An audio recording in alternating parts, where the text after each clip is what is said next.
Callux, tell us a little bit about your background, your training, who trained you, where'd you go, and what was the beginning of your wrestling career like?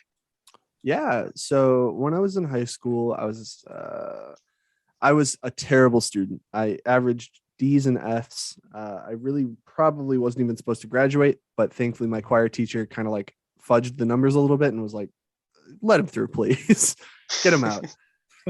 So I really had no idea what I wanted to do with my life. So I packed up all my stuff and I had a conversation with my sister, and I was like, "What do I do?" And she was like, "You love wrestling.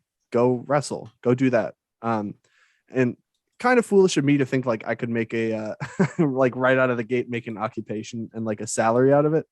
But I googled like best wrestling schools in the country, and I found Ring of Honor, CZW, and then Chikara. And I saw Ring of Honor, and I was like, I feel like they're gonna make me throw up a lot. Sure. And CCW, I was like, that feels a little hardcore for me, and so I landed on Chikara, which was like a good middle ground for me. So I packed all my shit up in a 2002 Ford Taurus that broke down the moment I got into Philadelphia. And then I started taking classes at the Chikara Wrestle Factory. And the first class I had, I think, was by Orange Cassidy. But I was mostly trained by Orange Cassidy and Hollow Wicked for the most part. Oh, hell That is yeah. awesome. Yeah.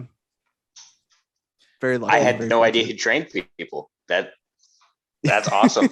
I'm trying to imagine what a class. So obviously, I haven't met Orange Cassidy in person. Clark and Orange, they're friends. So I think at the time, I guess like it probably would have been under fire ant. So. I don't know what you mean. Maybe. So I can only picture current character Orange Cassidy teaching a class with you in it. And, I guess like Orange did show up. It's quite the scene. There. Well, so I guess I got to say, like, the assumption that the character Orange Cassidy and the person Orange Cassidy are like majorly different people, they're not. Really?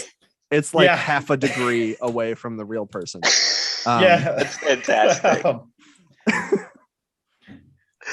Those are my favorite characters, like the ones that are like so similarly close to the person.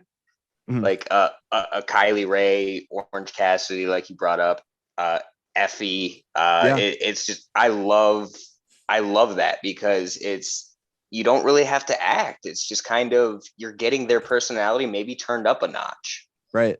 Yeah. Every class started out with warm-ups, and Orange Cassidy was like he would audibly like moan and like whine that we had to do warm-ups that he was telling us to do. It's the same person. I don't know what to tell you. That is amazing. Clark, you're up. Yeah, I should be better prepared. Yeah, you could like if you ask a question I don't like, I'm leaving right now. How about Chuck Taylor? You got any good Chuck Taylor stories? Oh, I do. Oh my god, I love him so much. I've heard about like RKO night. So like you've heard about RKO night. Who told you about RKO night? I think he might have mentioned it. He might have mentioned it. Now you got to tell everybody. We would have RKO night, we would have Survivor Series night, we would have oh god, I'm forgetting his name. Jeremy Lynn? Jerry Lynn? Jerry Lynn. We would have Jerry Lynn night. Yeah. Yeah. Every night with him was like themed. I guess my favorite Chuck Taylor memory was about like 4 days.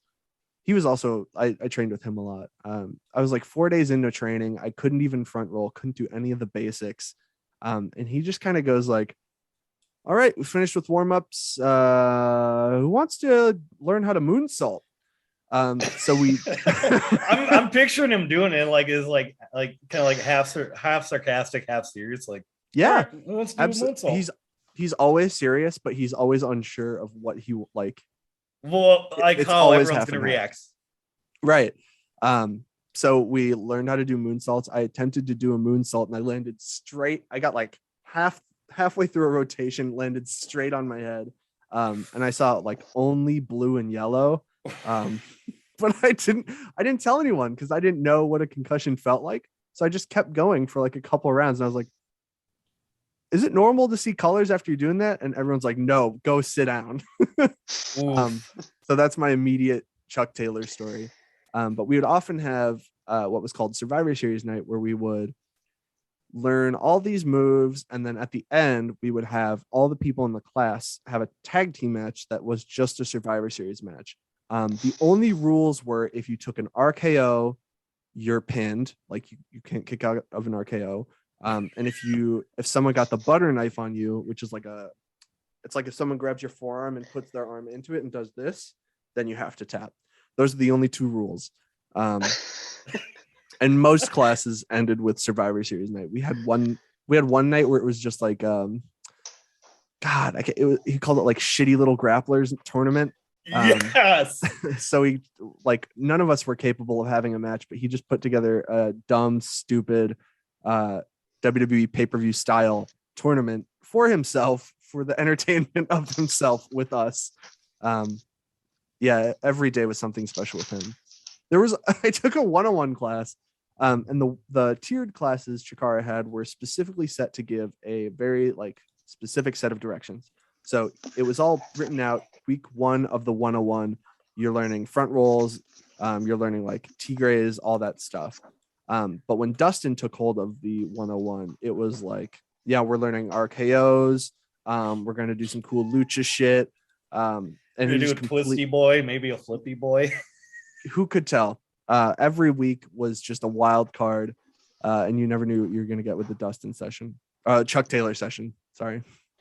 You see, why isn't that the stuff that's being recorded? If somebody put that on IWTV, I would be paying my yearly membership in full.